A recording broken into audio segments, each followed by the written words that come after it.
और इस बीच दंतेवाड़ा से बड़ी खबर आपको बता दें। दंतेवाड़ा से बड़ी खबर, मुख्यमंत्री भूपेश बघेल दंतेवाड़ा पहुंचे हैं। ये बड़ी खबर आपको बता दें। शहीद जवानों को श्रद्धांजलि अर्पित करने के लिए पहुंचे हैं मुख्यमंत्री।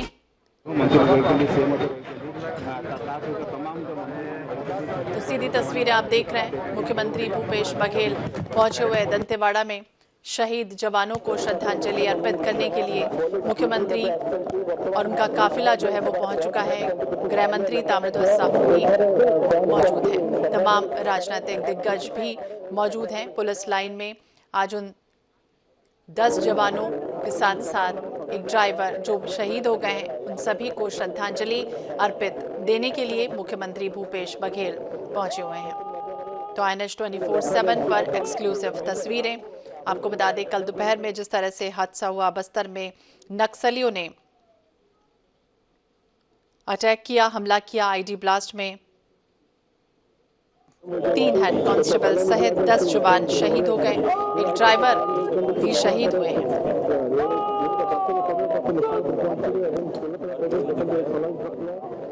तो छत्तीसगढ़ के दंतेवाड़ा में नक्सली हमले में कल जो जवान शहीद हुए, उन्हें श्रद्धांजलि अर्पित करने के लिए मुख्यमंत्री भूपेश बघेल को आप सीधी तस्वीरों में देख रहे हैं। दंतेवाड़ा से सीधी तस्वीरें सामने आई हैं।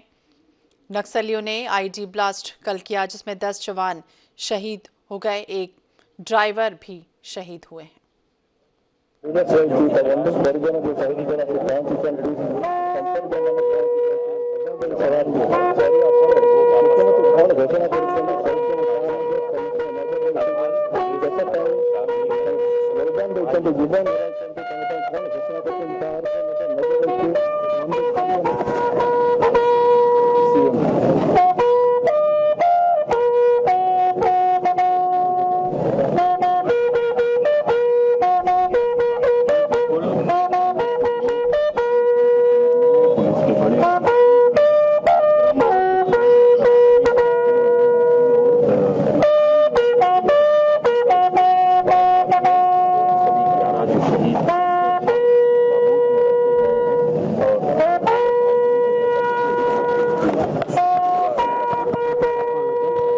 सारे लोग शहीद जवानों की शहादत को नमन कर रहे हैं। का मैदान वारदातों का साक्षी बन रहा है।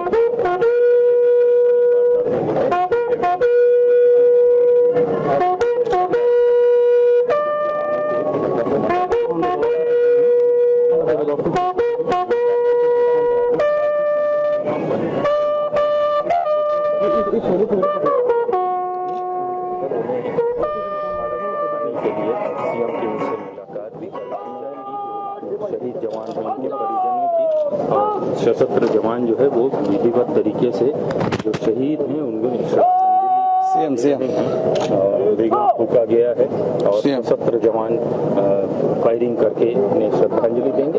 मुख्यमंत्री भूपेश बघेल मूव कर रहे हैं।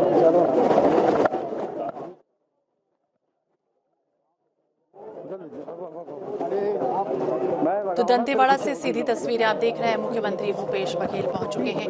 लाल आतंक के साए में बस्तर जिस तरह से रहा, कल जवानों ने अपनी शहादत दी है।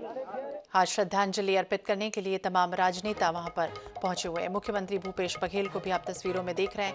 राजकीय सम्मान के साथ उन जवानों की शहादत जो है हुई है, उन्हें राजकीय सम्मान के साथ आज अंतिम विदाई दी जा रही है। तो छत्तीसगढ़ के दंतेवाड़ा में हमारे 10 जवान और एक ड्राइवर शहीद हो गए। नक्सलियों की मौजूदगी की सूचना जैसे ही मिली, जवान सर्चिंग पर निकले थे। उसी दौरान नक्सलियों ने आईडी ब्लास्ट कर दिया था।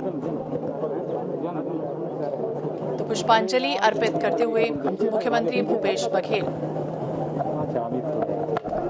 नजर आ रहे हैं। शहीदों को श्रद्धांजलि, श्रद्धा सुमन अर्पित करते हुए मुख्यमंत्री भूपेश बघेल, उनके साथ ही गृह मंत्री ताम्रध्वज साहू भी तस्वीरों में आप देख पा रहे हैं।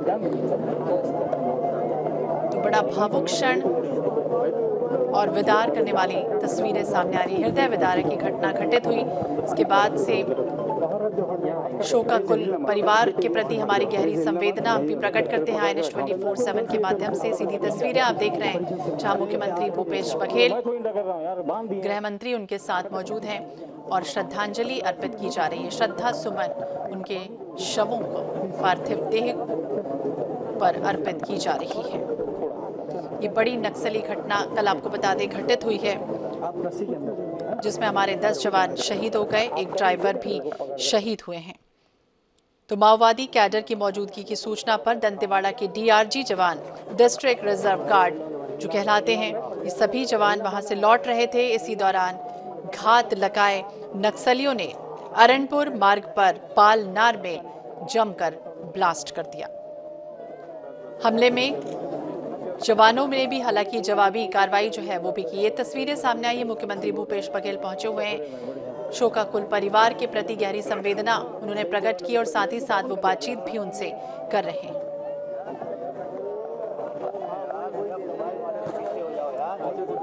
तो उन सभी 11 जवानों को खो दिया। उनके परिवार से बातचीत करते हुए मुख्यमंत्री भूपेश बघेल। सीधी तस्वीरें आप देख पा रहे हैं इस समय दंतेवाड़ा से।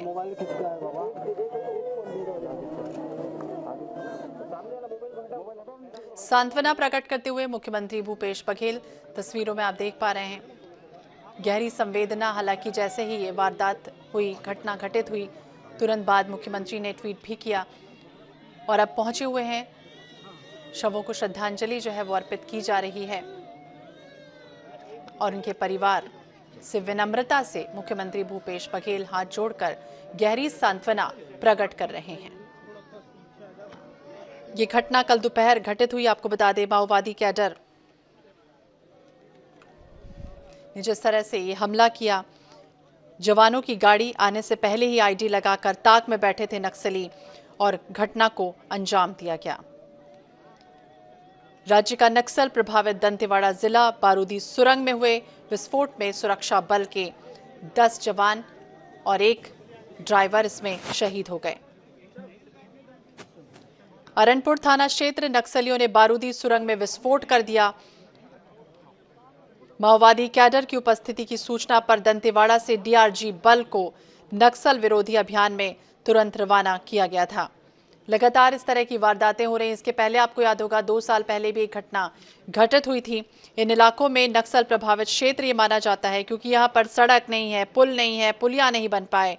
पुलिस कई बार अपने ऑपरेशन चलाने में नाकामयाब हो पाती है। इन इलाकों में प्रशासन को काफ़ी दिक्कतें होती हैं क्योंकि जब भी इन इलाकों में कोई भी सर्चिंग ऑपरेशन चलाना पड़ता है तो बड़ी टीम यहाँ पर उतारनी पड़ती है।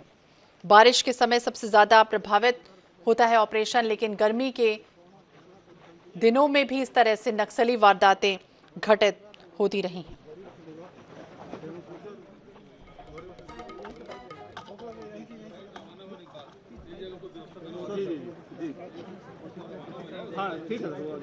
तो लाल आतंक के साए में बस्तर मुख्यमंत्री भूपेश बघेल पहुंचे हुए हैं। श्रद्धांजलि अर्पित उन्होंने की है। शोकाकुल परिवार के प्रति गहरी संवेदना प्रकट की। हाथ जोड़कर विनम्रता से उन्होंने ढांढस बंधाया उन परिवार के लोगों को जिन्होंने अपने लाल को खो दिया है।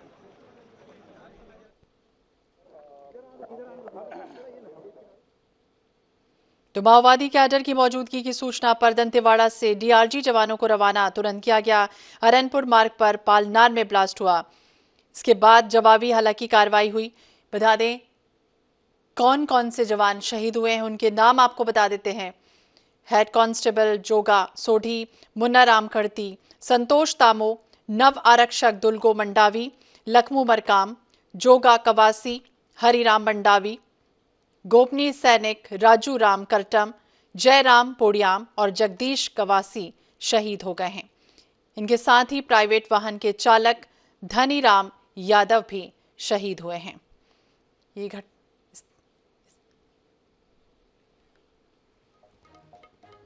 थाना लाइन की तस्वीरें सामने आई हैं। पुलिस लाइन में श्रद्धांजलि सभा का आयोजन किया गया है जहां मुख्यमंत्री भूपेश बघेल पहुंच चुके हैं। गृह मंत्री ताम्रध्वज साहू भी उनके साथ मौजूद हैं। तमाम नेता जो है वो भी मौजूद हैं। तो शोकाकुल परिवार के प्रति गहरी संवेदना प्रकट मुख्यमंत्री ने की है और ये भी कहा खासतौर से कि जल्द से जल्द जो है वो कार्रवाई होगी। बताया गया कि वाहन में 25 से 30 जवान सवार थे। घायल जवानों को जिला अस्पताल लाने के लिए 4 एम्बुलेंस को घटनास्थल के लिए रवाना भी किया गया। घटना के बाद आसपास के एरिया में तुरंत सर्चिंग जो है वो तेज कर दी गई थी। बता दें, इस समय बस्तर में नक्सलियों ने TCOC technical counter offensive campaign चलाया है। इस दौरान नक्सली अक्सर बड़ी वारदातों को, बड़ी घटनाओं को अंजाम भी देते हैं। हालांकि पहले से ही फोर्स जो है वो तैनात रहती है, अलर्ट पर रहती है। प्रदेश प्रभारी ओम माथुर को भी आप तस्वीरों में देख रहे हैं, 6 दिवसीय दौरे पर हैं प्रदेश में, वो भी वहां पहुंचे हुए हैं और श्रद्धांजलि अर्पित करते हुए नजर आ रहे हैं। उन शहीदों को नमन किया जा रहा है जिन जवानों ने शहादत दी है, प्रदेश के लिए कुर्बानी दी है। तो आज बेहद भावुक करने वाली ये तस्वीरें सामने आई हैं। बेहद गमगीन माहौल इस समय बना हुआ है जब उन 11 जवान जो आज हमारे बीच नहीं है, उनके परिवार के लोग यहाँ पर रोते बिलखते नजर आ रहे हैं। ये उम्मीद की जा रही है कि आने वाले समय में एक बार फिर से वो स्थितियां जो आज बनी है वो ना बने। लेकिन 2 साल पहले भी इसी तरह से हुआ था जब मीडिया जगत के कैमरामैन और 3 जवान शहीद हो गए थे। उस समय भी ये कहा गया था कि आने वाले समय में नक्सलियों का पूरी तरह से खात्मा हो जाएगा। लेकिन आज एक बार फिर से ये गमगीन तस्वीरें सामने आई हैं और ये उम्मीद की जा रही है, उन परिवारों की आंखों में वो सपने हैं और ये सोच भी है, ये उम्मीद भी है कि आने वाले समय में इस तरह की घटना दोबारा घटित ना हो। अरनपुर इलाका आज इतिहास में दर्ज हुआ है। 10 जवान, 1 ड्राइवर इसमें शहीद हो गए हैं। नक्सलियों ने जिस तरह से अपनी कायराना करतूत की है और श्रद्धांजलि सभा, आप सीधी तस्वीरें देख पा रहे हैं, दंतेवाड़ा से सामने आई हैं, जहां शहादत व्यर्थ नहीं जाएगी उन जवानों की। ये भी मुख्यमंत्री ने कहा कि जवाबी कार्रवाई जरूर होगी। ये भी बात सामने आई कि आत्मसमर्पित नक्सली जो जवान बन जाते हैं, DRG जिन्हें कहा जाता है डिस्ट्रिक्ट रिजर्व गार्ड, ये वही आत्मसमर्पित नक्सली होते हैं। और ये भी बातें कई बार सामने आई हैं कि इनके पास सबसे ज्यादा इनपुट होते हैं, उन क्षेत्रों की जानकारी सबसे ज्यादा ये रखते हैं, अंदरूनी इंफॉर्मेशन इनके पास रहती है। दरबार डिवीजन के वो जवान DRG जो बनते हैं, कहीं ना कहीं ये पुलिस की उन विचारधाराओं से प्रभावित हो जाते हैं और माओवादी इसी तरह की, इन्हें मनोबल तोड़ने के लिए इस तरह की नक्सली घटनाओं को अंजाम देते हैं। बड़ी बैठक कल हुई है इस घटना के बाद।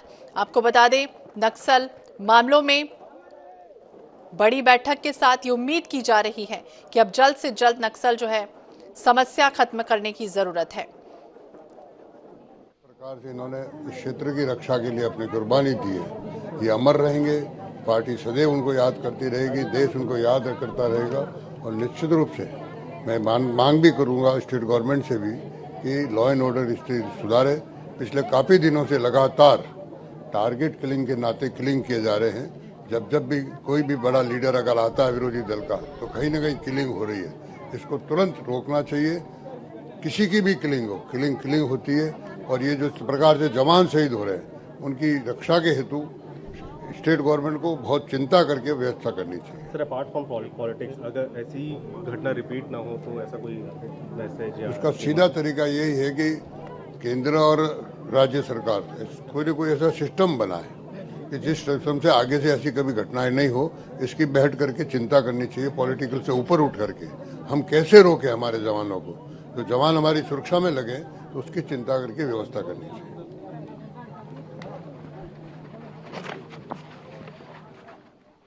तो प्रदेश प्रभारी ओम माथुर को आप सुन रहे थे। ये कहा है कि व्यर्थ नहीं जाएगी उनकी शहादत, देश हमेशा उनकी शहादत को याद करता रहेगा। इस तरह की घटनाएं रोकनी चाहिए, नहीं होनी चाहिए। उनकी रक्षा के लिए, जवानों की रक्षा करने के लिए स्टेट गवर्नमेंट को कहीं ना कहीं कुछ चिंता करने की जरूरत है। इसके साथ ही उन्होंने ये भी कहा कि केंद्र और राज्य सरकार मिलकर ऐसी रणनीति तैयार करे, ऐसी व्यवस्थाएं तैयार करे कि इस तरह की घटनाएं दोबारा घटित ना हो। तो INH 24/7 पर एक्सक्लूसिव तस्वीरें आप देख पा रहे हैं। दंतेवाड़ा से सीधी तस्वीरें हैं। आज उन जवानों की शहादत को नमन किया जा रहा है जिन जवानों ने कल नक्सली घटनाओं में कायराना हरकत जिस तरह से नक्सलियों ने की है, उसके बाद उनकी शहादत हो गई। तो हमारे साथ यहाँ के जो प्रदेश प्रभारी वो मासूम जी समय क्या कहेंगे? देखिए, इससे बड़ी क्या सत्य होती है कि जो जवान हमारी रक्षा के लिए लगे हैं उनको इस तरह से नृशंस हत्या कर दी जाए। मैं कहता हूँ कहीं ना कहीं इससे बड़ी दुर्घटना नहीं हो सकती। संपूर्ण पार्टी गमगीन है। हमने हमारे कार्यक्रम सारे स्थगित किए हैं और हम चाहते हैं कि आगे से ऐसी घटना न हो। तो मैंने अभी मुख्यमंत्री जी से भी आग्रह किया है कि केंद्र और बैठ करके कोई ऐसा प्लान करे जिससे आगे ऐसी कभी घटनाएं नहीं। सर, क्या ये जो केंद्र से अमित शाह से कुछ ऐसी मदद मांगेगी कि बस्तर की जो नक्सली आतंक खत्म हो जाए? मैंने अभी निवेदन किया कल उनकी, जैसा मुझे बताया मुख्यमंत्री जी ने कि उन्होंने ये भी कहा कि कल मेरी बात हुई है। अगर 2023 में चुनाव भी है, कितना खतरा महसूस करते होंगे? व्यवस्था करेंगे, चुनाव होते रहे, आगे भी होते रहे, हम इसकी चिंता करेंगे। स्टेट गवर्नमेंट भी करेगी और केंद्र गवर्नमेंट भी करेगी। तो ये हमारे साथ मौजूद रहे यहाँ के जो भाजपा के प्रदेश प्रभारी वो माथुर साहब, उनसे भी खास तौर पे ये बातचीत की। उनका कहना है कि इस संबंध को लेकर अभी हाल ही में सीएम भूपेश बघेल जी से वो बात किया है कि बस्तर के जल्दी से शांत हो जाए और आगे वाले समय में भी कहा है कि वो केंद्र में जो गृह मंत्री अमित शाह जी उनसे भी ये चर्चा करेंगे। तो ये जो समय है वास्तव में गमगीन। आप सीधा तस्वीर देख सकते हैं कि सीएम भूपेश बघेल यहाँ पर अपने मंत्रियों के साथ किसी निर्देशित कर रहे हैं। जीवानंद लगातार पल पल की अपडेट हमें दे रहे हैं। जीवानंद एक बार फिर से हमारे साथ लाइव जुड़ गए हैं। जीवानंद, जिस तरह से बात करें, हमने प्रदेश प्रभारी को भी सुना, माथुर को ये कहना था उनका कि तुरंत ऐसा कुछ करना चाहिए क्योंकि हमारी रक्षा करते हैं।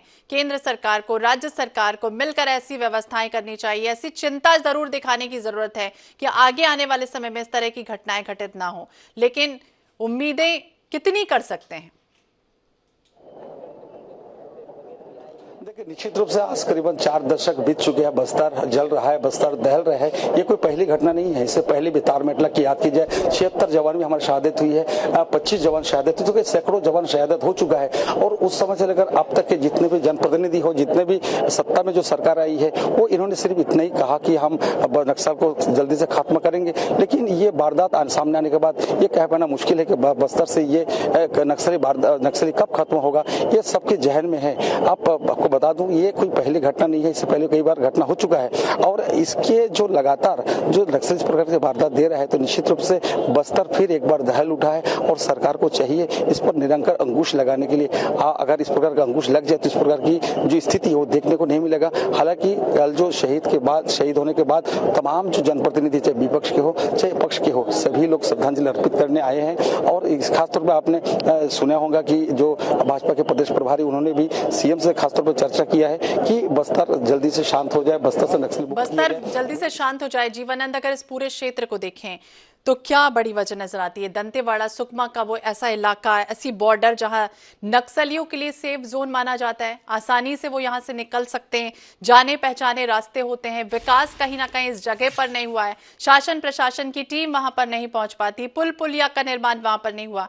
यही वजह है, उससे देखने की जरूरत है, उससे आगे कुछ खास करने की जरूरत है अब सरकार को। आपको रोकने की तस्वीर आप देख रहे हैं, ये सीएम भूपेश बघेल जो जवान की जो शव है, जवान का पार्थिव शरीर है, वो स्वयं कंधे देकर अपने गृहग्राम के लिए रवाना कर रहे हैं। ये तस्वीर बताने के लिए काफी है कि इस नक्सली हमले में के बाद सरकार किस प्रकार संजीदा है। सरकार चाहती है कि जल्दी से ये बस्तर की जो नक्सली समस्या है वो खत्म हो जाए। और यही कारण है कि आज नम आंखों से जो सीएम भूपेश बघेल स्वयं जो है शहीद जवान की जो पार्थिव शरीर को कंधा दे रहे हैं और उसके गृहग्राम तक पहुंचाने के लिए जो ये एक विशाल नजर आ रहे हैं। तो निश्चित रूप से ये बताने के लिए काफी आप समझ सकते, देख लीजिए सीधी तस्वीर है ये हमारी, जो सीएम भूपेश बघेल स्वयं जो है शहीद की जो पार्थिव शरीर को वो कंधे दे रहे हैं। तो इस तस्वीर बताने के लिए काफी है कि सरकार जो है किस प्रकार संजीदा है, सरकार किस प्रकार सतर्क है। सरकार चाहती है कि ये नक्सली समस्या जल्द से जल्द खत्म हो जाए, और यही संवेदना के साथ, इसकी संवेदना आप देख सकते हैं कि सीएम भूपेश बघेल ने और गृह मंत्री ताम्रध्वज साहू सभी ने मिलकर ये जवान के शव को, अपने पार्थिव शरीर को अब गृहग्राम भेजने के काम कर रहे हैं। भेजा जा रहा है, नम आंखों से विदाई दी जा रही है। हालांकि अंतिम श्रद्धांजलि दी है। अंतिम श्रद्धांजलि देने के बाद इस भारत माता की जयकारा के साथ इस पार्थिव शरीर को उनके जवानों की जो गृहग्राम वहां पर भेजा जा रहा है।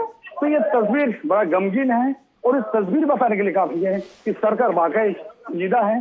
तो सरकार वाकई नक्सली खात्मा के लिए आगे जरूर कुछ न कुछ कदम उठाएगी, क्योंकि बार बार इस तरह के जो वारदात सामने आती है, सिर्फ सरकार ही नहीं, यहाँ छत्तीसगढ़ में रहने वाले, छत्तीसगढ़ के देश में रहने वाले लोगों के मन में एक सहमता आते हैं, तो बस्तर आने के लिए डरते हैं। बस्तर सिर्फ नक्सल के नाम है। हालांकि इस बस्तर अब बदल रहे हैं, और इस बस्तर बदल रहा है कि जो नारा है सरकार कब तक सार्थक हो पाएंगे तो बताना मुश्किल है। लेकिन आज जो सीएम भूपेश बघेल स्वयं जवान की जो पार्थिव शरीर को कंधा दिया है, और कंधा देने के बाद सबसे संवेदना से व्यक्त की है, और उन्हें इस संबंध में कई बार कहा भी है कि बस्तर को जल्द से जल्द नक्सली मुक्त किया जाएगा, चाहे कुछ भी है। जवानों की जो शहादत है जाया जाने नहीं दिया जाएगा, इसका बदला जरूर लिया जाएगा, क्योंकि देखिए निर्दोष जवान है।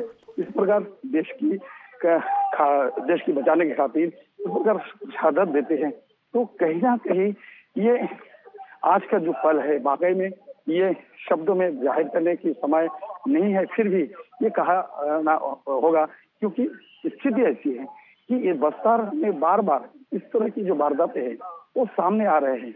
आप समझ सकते हैं, जिस घर से जो जवान शहीद हुआ है, किसी की माँ की बेटा छीना है, पत्नी की पति छीना, बाप के बच्चे की पिता छीना है, तो बहुत ही गमगीन माहौल है। और इसमें सरकार को चाहिए जल्द से जल्द कुछ ऐसी कार्य करे ताकि जो शांत बस्तर है फिर से दोबारा शांत है। आपको बता दूं कि बस्तर प्राकृतिक में बसा हुआ एक ऐसी सौंदर्य है जो दूर दूर के लोग इस बस्तर को निहारने के लिए आते हैं, और वही आज जो नक्सली है वो इस शांत बस्तर को अशांत करने के लिए लगे हुए हैं। तो आप देख सकते हैं आज जिस प्रकार जो दंतेवाड़ा में, आनंदपुर में जो एक दहलाते हुए जो तस्वीर सामने आई, कल जो 10 जवान शहीद हुआ, उस शहीद होने के बाद पूरे बस्तर ही नहीं, पूरे जो प्रदेश देश सभी इस घटना को निंदा करते हैं। कारण यही है कि नक्सली समस्या अब बस्तर के लिए एक नासूर बन चुका है। आपको बता देना चाहूंगा कि आज से 4 दशक पहले बस्तर की जब उदाई हुआ, बस्तर में जब नक्सली की उदाई हुआ, उस समय धीरे धीरे नक्सली पनपता गया, और जैसे जैसे समय बढ़ता गया नक्सली का आतंक बहुत आगे बढ़ता रहा। लेकिन कुछ साल पहले इस ग्राफ सिरा नीचे आ रहे थे, क्योंकि सरकार की योजना है, सरकार की जो कार्यकारिणी है, जो दूर तक सड़क बनना, विकास कार्यों को आगे बढ़ाना, तो देखते हुए नक्सली घटनाओं में कमी जरूर आई थी। लेकिन अचानक जैसे जैसे चुनाव सामने आए हैं, तो चुनाव को देखते हुए पुलिस नक्सलियों ने क्यों इस तरह के क्रूरता के साथ इस प्रकार घटना का अंजाम दे रहे हैं, ये बता पाना मुश्किल है। लेकिन 2023 में किस तरह की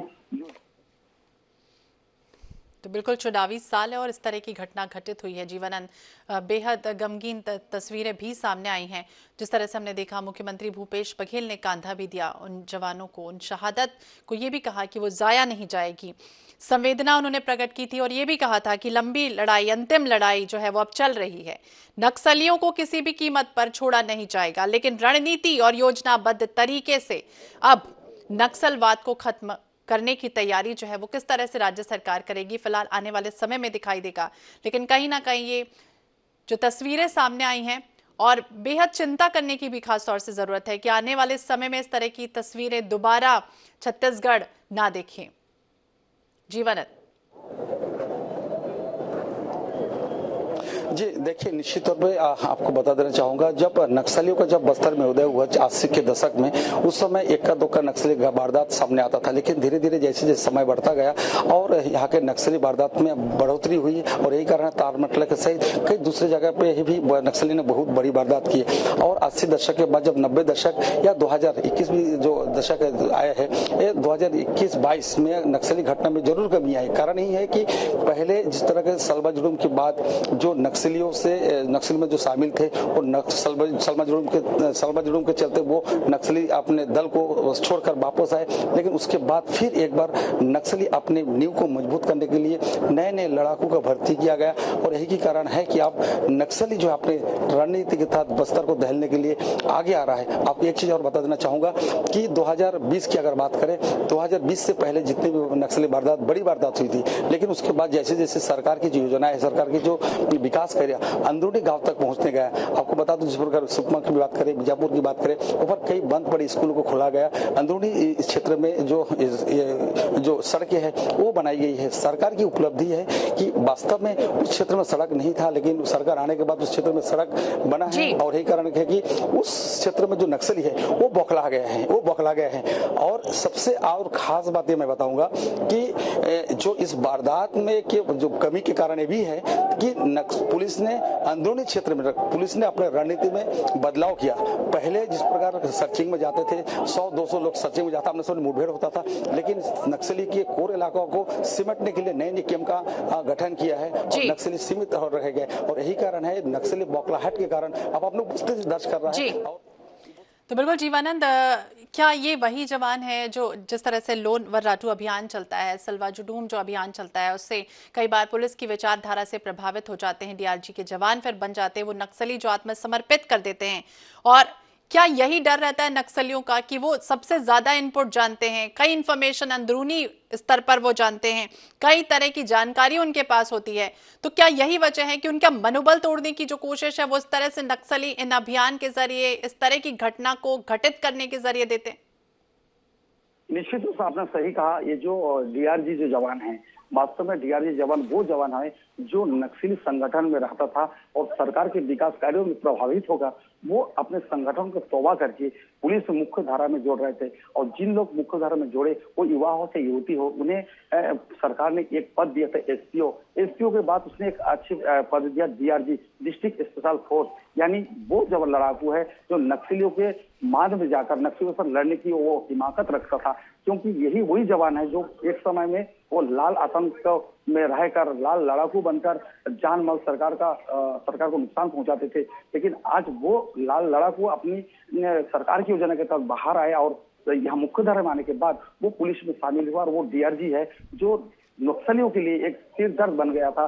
नक्सलियों को खात्मे के लिए एक बहुत बड़ा वो संगठन, एक बहुत बड़ा फोर्स बन गया था। तो पुलिस तो नक्सल ये नहीं चाहता है कि जो डीआरजी का जो जवान है वो सुरक्षित रहे, और हमेशा की तरह जो डीआरजी का जवान है वो डीआरजी के जवान ही उनकी टारगेट में रहा। और जो डीआरजी जवान का बहुत बड़ा भूमिका है, क्योंकि डीआरजी भले अंदरूनी क्षेत्र के है, कम पढ़ा लिखा हो, लेकिन इस क्षेत्र के लिए वो जानकार है। वो हर एक मूवमेंट को जानता है, हर एक नक्सली की गतिविधि को जानते हैं, हर एक किस प्रकार एम्बुश लगाया जाएगा, किस प्रकार की वारदात की अंजाम देने की कट ऑफ किया जाएगा, सारी चीज जो है ना डीआरजी के जो जवान उसको मालूमात है। और उसके बाद पुलिस के आने के बाद पुलिस ने जब विशेष प्रशिक्षण उसको दिया तो और वो दुगना ताकत बढ़ गई है। और यही कारण है कि डीआरजी में जो शामिल जो युवा हो चाहे युवती है वो आप नक्सली मोर्चे में अच्छे से काम कर रहे हैं। नक्सली की मान में घुसकर नक्सली को मार गिराने के काम की है और यही मार गिराने का काम किया है। काउंटर अटैक जो है वो जितना नुकसान कई बार दे जाता है जवानों को, इन सबसे हुआ। आईडी ब्लास्ट से सबसे ज्यादा नुकसान हुआ, क्योंकि सीधे तौर पर ये नक्सली जो है वो मुठभेड़ नहीं करते हैं, लेकिन कहीं ना कहीं अब सरकार को भी जो है वो समझने की जरूरत है। सरकार भी ये सोच रही है, बैकफुट पर लाने की कोशिश हालांकि सरकार कहती है कि वो हो रही है, लेकिन कहीं ना कहीं उन रणनीति को बनाने की भी जरूरत है कि सीधे तौर पर इस तरह से आईडी ब्लास्ट जब हो जाता है तो जवानों को कितना नुकसान पहुंचता है। बने रहिए आप हमारे साथ जीवानंद। तो 2 साल पहले भी इस क्षेत्र में हमने देखा था कि किस तरह से नक्सलियों ने कायराना हरकतें की थी। नीलवाया में हमला हुआ था, हमारे 3 जवान शहीद हो गए थे। मीडिया जगत के एक कैमरामैन भी इसमें शहीद हो गए थे। तो बता दें, ये ऐसे इलाके होते हैं, नक्सल प्रभावित ऐसे क्षेत्र होते हैं जहां पर विकास जो है वो कई जगहों पर नहीं पहुंच पाता, सड़क नहीं है, पुल पुलिया नहीं है, और इस तरह से कई बार शासन प्रशासन चाहकर भी जगह पर नहीं पहुंच पाती। तो दंतेवाड़ा में कल दोपहर में नक्सलियों ने इस घटना को अंजाम दिया। 10 जवान के साथ साथ एक ड्राइवर, एक चालक जो है वो भी शहीद हो गए। ये सीधी तस्वीरें सामने आई जब मुख्यमंत्री भूपेश बघेल वहां पहुंचे हुए हैं, गृह मंत्री पहुंचे हुए हैं, तमाम राजनेता वहां पहुंचे हुए हैं, बीजेपी के प्रदेश प्रभारी ओम माथुर पहुंचे हुए हैं। उन्होंने श्रद्धांजलि अर्पित की। मुख्यमंत्री भूपेश बघेल ने कांधा भी जवान के शव को दिया। ये उम्मीद की गई और ये कहा भी गया उनकी तरफ से कि अब जल्द से जल्द जो है वो जवाब जरूर दिया जाएगा। एक योजनाबद्ध तरीके से इन्हें जवाब देने की तैयारी अब राज्य सरकार किस तरह से करेगी। केंद्रीय गृह मंत्री अमित शाह से भी बातचीत हुई मुख्यमंत्री की, और ये भी कहना है कि जो भी जरूरत होगी वो पूरी तरह से पूरी की जाएगी। लेकिन अब देखना होगा केंद्र की तरफ से और राज्य सरकार मिलकर किस तरह से योजनाबद्ध तरीके से इन नक्सलियों का खात्मा करती है। तो दंतेवाड़ा सुकमा का बॉर्डर, अरण्यपुर का वो इलाका दंतेवाड़ा के नक्सलियों के लिए सेफ जोन कहीं ना कहीं माना जाता है। और ऐसे ही गांव होते हैं जहां पर पहुंच नहीं पहुंच पाती है, विकास नहीं हो पाते हैं, जवानों की पहुंच कई बार इन जगहों पर नहीं हो पाती है। ये ऐसे इलाके होते हैं जहां पर चूज करते हैं जानबूझकर नक्सली, जहां पर शासन प्रशासन की ठीक से पकड़ नहीं हो पाए।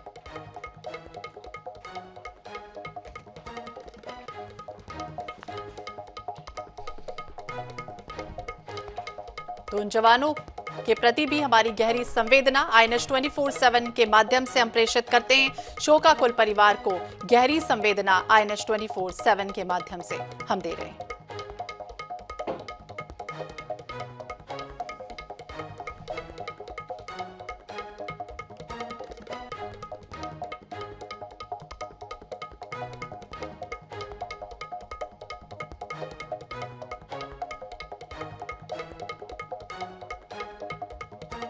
तो सीधी तस्वीरें आप देख पा रहे हैं जहां शहादत जिनकी हुई है, जिन जवानों की हुई है, उन्हें श्रद्धा सुमन अर्पित किया जा रहा है।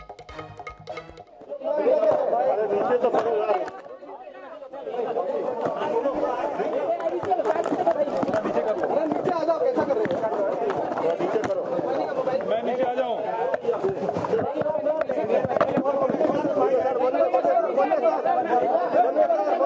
अरे हल्ला मत करो।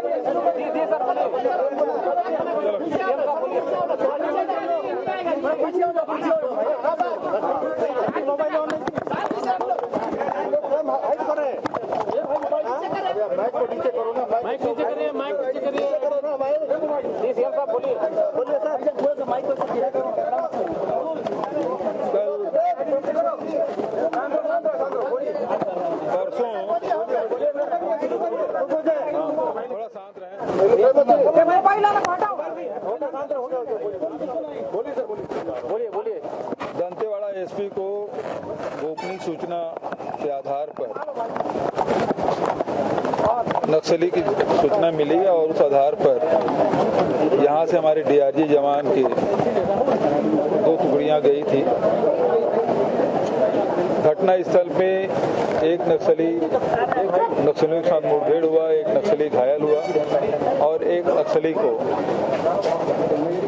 पकड़ लिए और घायल नक्सली और जो जिन्हें गिरफ्तार किया गया था उसको लेकर वापस आ रहे थे और एरनपुर के पास आईडी प्लाट हुआ, जिसमें 10 हमारे डीआरजी के जवान और एक सिविलियन की शहादत हुई। हमारे जो जवान हैं वो लड़ते हुए, क्योंकि वो सूचना के आधार पर गए थे और उन्होंने नक्सली को घायल भी किया था और लौट रहे थे और उस समय ये घटना घटी जिसमें 10 जवानों की शहादत हुई। हमारी डीआरजी के एक सिविलियन की हुई है। मैं उन्हें विनम्र श्रद्धांजलि देता हूं, उनके परिवार के प्रति संवेदना व्यक्त करता हूं और हमारे जवानों ने लड़ते हुए अपने प्राणों की आहुति दी है। ये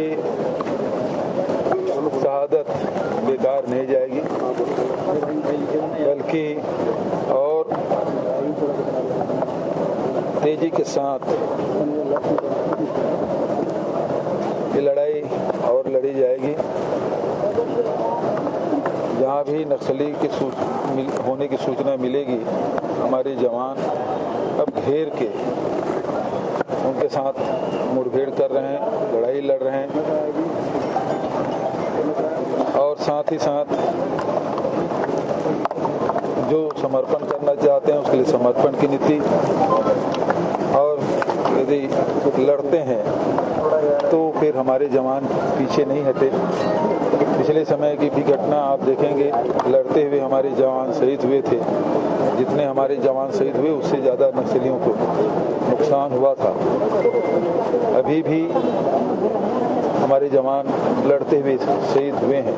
मैं उन्हें विनम्र श्रद्धांजलि अर्पित करता हूं। सीएम साहब, आज आपकी आंखों में कमिटमेंट दिख रहा था, क्या माने और तेज होंगे ऑपरेशन? देखिए, इन 4 सालों में आप देखेंगे कि कोर एरिया में 75 कैंप स्थापित किए हैं।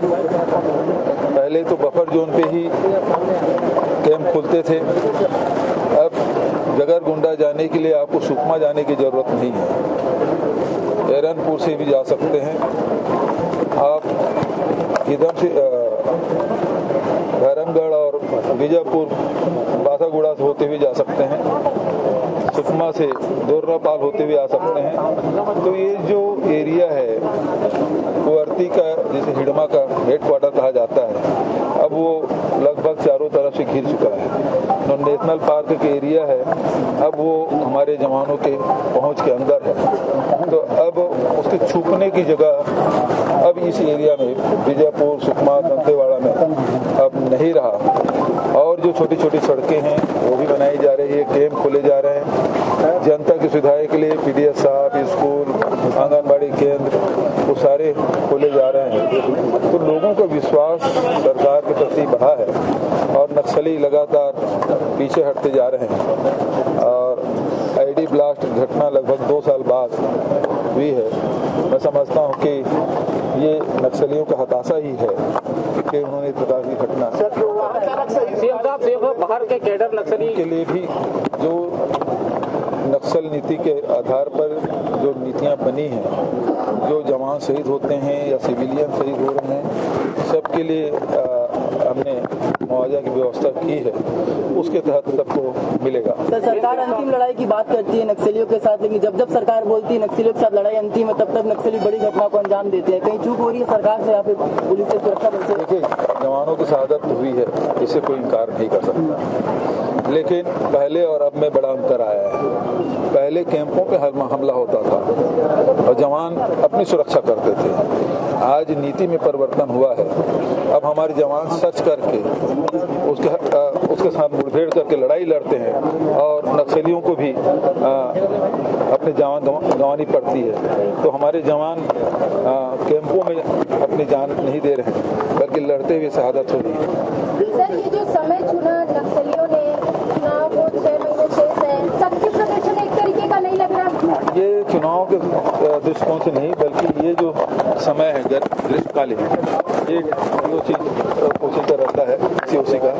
और क्योंकि जंगलों में पेड़ पौधे सूख जाते हैं तो विजिबिलिटी बढ़ जाती है, और ये नक्सलियों के लिए भी और हमारे जवानों के लिए, दोनों के लिए सुविधाजनक होती है।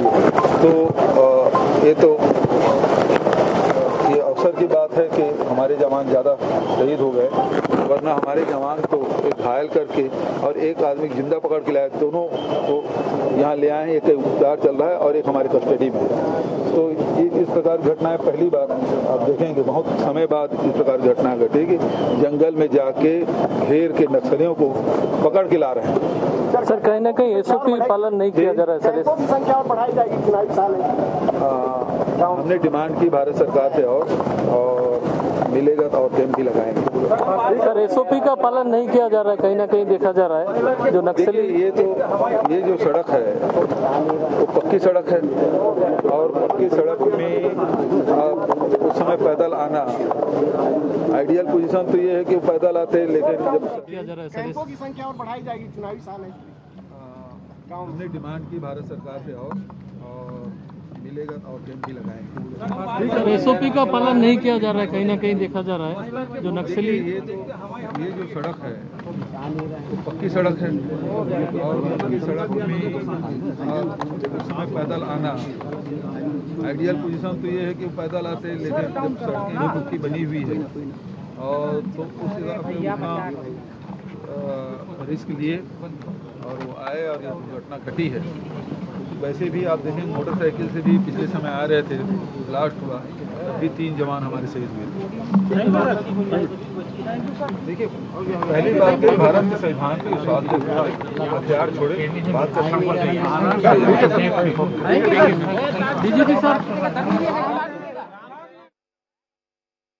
तो आप सुन रहे थे मुख्यमंत्री भूपेश बघेल को। उन्होंने कहा है कि संविधान के रास्ते में आकर नक्सली हथियार छोड़े फिर बातचीत करेंगे। इसके साथ ही मुख्यमंत्री ने कड़ा संदेश दिया है कि हम कार्रवाई करेंगे। ऐसी भी अटकलें हैं, ऐसी खबरें हैं कि मुख्यमंत्री भूपेश बघेल श्रद्धांजलि देने के बाद पुलिस और जवानों के साथ बैठक करने वाले हैं। इस बैठक में अहम निर्णय लिए जा सकते हैं, लेकिन इस प्रेस कॉन्फ्रेंस में, इस प्रेस ब्रीफिंग में, प्रेस वार्ता में मुख्यमंत्री भूपेश बघेल ने श्रद्धांजलि देने के साथ ही तमाम तरह के प्रश्नों का जवाब दिया पत्रकारों के।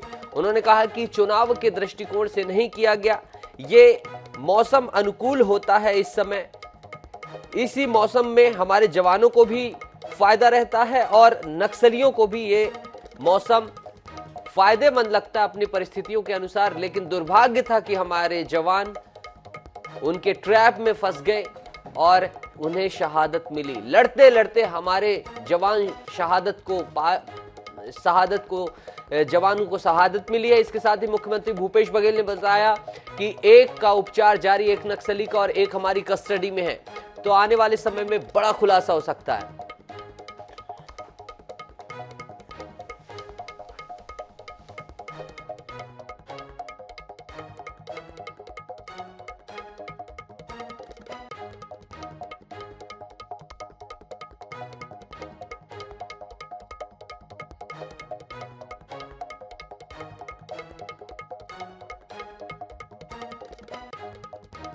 तो लाल आतंक के साए में बस्तर भले ही है, लेकिन जवानों के, राजनेताओं के, सभी के हौसले भी अब बुलंद हैं।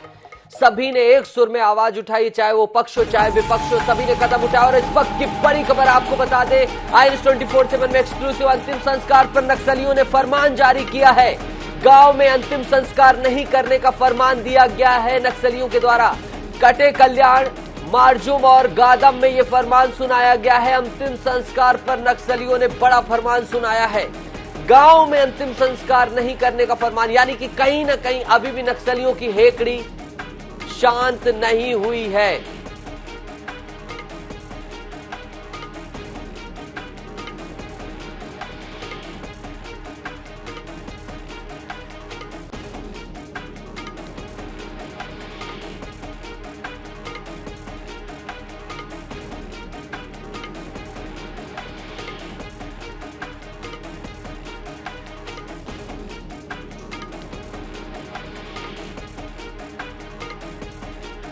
और आपको बता दें, INS 24/7 में इस फरमान के बारे में जो जानकारी सामने निकल कर आई है, 2 शहीदों के परिजन सामने नहीं पहुंचे। 2 शहीदों के परिजन नहीं पहुंचे शवों को लेने के लिए। कहीं ना कहीं इससे प्रभावित ही वो परिजन बताए जा रहे हैं। बताया जा रहा है कि वो 2 उसी क्षेत्र के परिजन थे जहां के क्षेत्र में नक्सलियों ने यह फरमान जारी किया है कि आप शव अंतिम संस्कार के लिए गृह क्षेत्र में नहीं लाएंगे। INS 24/7 में आप देख सकते हैं, कटे कल्याण, मारजूम और गादम में यह फरमान सुनाया गया है। अभी भी नक्सलियों की हेकड़ी नहीं निकली है। अभी भी कहीं ना कहीं वो जनता को डराने धमकाने की कोशिश कर रहे हैं। खास तौर पर शहीदों के परिजनों को डराने की कोशिश हो रही है। और ज्यादा जानकारी के साथ पंकज हमारे सहयोगी हमारे साथ जुड़ गए हैं। पंकज, अभी भी हेकड़ी से बाज नहीं आ रहे हैं ये नक्सली। अब मृतकों के, जिनके घर से 2 शहीद हुए हैं, उनके परिजनों को उनका शव तक नहीं लेने दिया जा रहा। बिल्कुल, कल एक तो नक्सलियों ने इतनी बड़ी घटना को अंजाम दिया, 10 से ज्यादा जवानों की शहादत हो गई। उसके बाद अभी भी जो नक्सली हैं वो अपनी हरकतों से बाज नहीं आ रहे हैं। उन्होंने कटे कल्याण, गादम के इलाके में फरमान जारी कर दिया है कि इस इलाके में जवानों को लेकर के अंतिम संस्कार के लिए गृह ग्राम लेकर के ना आया जाए। दहशत की वजह से परिजन नहीं पहुंच पाए हैं और सबसे बड़ी बात है कि नक्सली सरकार को सीधी चुनौती दे रहे हैं, सीधे दो हाथ करने की चेष्टा कर रहे हैं और जिसको चलते उन्होंने फरमान सुनाया है। कटे कल्याण गादम के एरिया में पर्चे भी उन्होंने फेंक के रखे हैं और परिजनों तक ये खबर पहुंचवाई है कि पार्थिव शरीर को गृहग्राम न लाया जाए। जिसके बाद आप देखना होगा कि इस चुनौती को कैसे पुलिस प्रशासन स्वीकार करता है, कैसे सरकार इसको स्वीकार करती है और कैसे जवानों के शव का अंतिम संस्कार उनके गृहग्राम में करवाया जाता है। जी पंकज, अगर एक बात मैं आपसे तल्ख तौर पर पूछूं, साफ तौर पर पूछूं, क्या पुलिस प्रशासन, क्या सरकार इस चुनौती को नहीं स्वीकार करती है? क्या प्रशासन का यह दायित्व तो नहीं बनता है कि उनके शव उनकी मिट्टी तक पहुंचे, उनके गांव तक पहुंचे? क्यों नहीं बहादुरी से प्रशासन पहुंचता और खुलकर उन हमारे शहीदों को वहीं पर उनकी गृहग्राम में ही जो उनकी शहादत है उनका संस्कार किया जाए? प्रशासन क्यों खामोश है? ऐसी भी खबरें सामने निकल कर आई कि पुलिस लाइंस में उनका अंतिम संस्कार किया जाएगा। डर किस बात का है? नहीं, पुलिस लाइन में उनका अंतिम संस्कार नहीं किया जा रहा है। 10 जवान की शहादत हुई थी, 8 जवान के परिजन पहुंचे हुए हैं, उनके गृहग्राम उनके शव को पहुंचाया जा रहा है। जो जवान के परिजन नहीं पहुंचे हैं, जो दहशत में डर में, वहां पर फोर्स को डिप्लॉयड किया जाएगा, फोर्स भेजी जाएगी और सूचना हम तक आ रही है कि पार्थिव शरीर को उनके गृहग्राम में ही उनका अंतिम संस्कार करवाने की तैयारी की जाए। यही तो पंकज मजबूती वाली बात होगी, एक कड़ा संदेश देने की जरूरत होगी। इसके साथ ही उनके परिजनों की सुरक्षा, ग्रामीणों की सुरक्षा भी करना कहीं ना कहीं प्रशासन की पूरी जिम्मेदारी। अब ये लड़ाई आर पार की हो गई है। पंकज, क्या कहते हैं आप? बिल्कुल, ये लड़ाई सरकार और नक्सलियों के बीच सीधे आर पार की लड़ाई है। जिस तरीके से उन्होंने इतनी बड़ी घटना को अंजाम दिया है, सरकार भी कहीं ना कहीं कोई बड़ी योजना बना रही होगी, नक्सलियों को घेराबंदी की बड़ी तैयारी कर रही होगी। और जिस तरीके से हमारे 10 डीआरजी के जवान शहीद हुए हैं, डीआरजी के और जवानों ने भी ये प्रतिज्ञा ली है कि हम नक्सलियों से सीधा बदला लेंगे और सीधे आर पार की लड़ाई में हम नक्सलियों को नक्सलियों की आहुति देंगे। बिल्कुल पंकज, आप नजर बना के रखिए। फिलहाल इस तमाम जानकारी के लिए आपका बहुत बहुत शुक्रिया। तो आपको बता दें, कटे कल्याण, मारजोम और गोदाम में बड़ी धमकी दी गई है कि आप परिजनों के, शहीदों के शव न लाएं, लेकिन प्रशासन, शासन सभी कटिबद्ध हैं और इसके साथ ही छत्तीसगढ़ के देश के निवासी भी कटिबद्ध हैं कि जवानों को उनकी मिट्टी पर ही शहादत दी जाए, अंतिम श्रद्धांजलि दी जाए।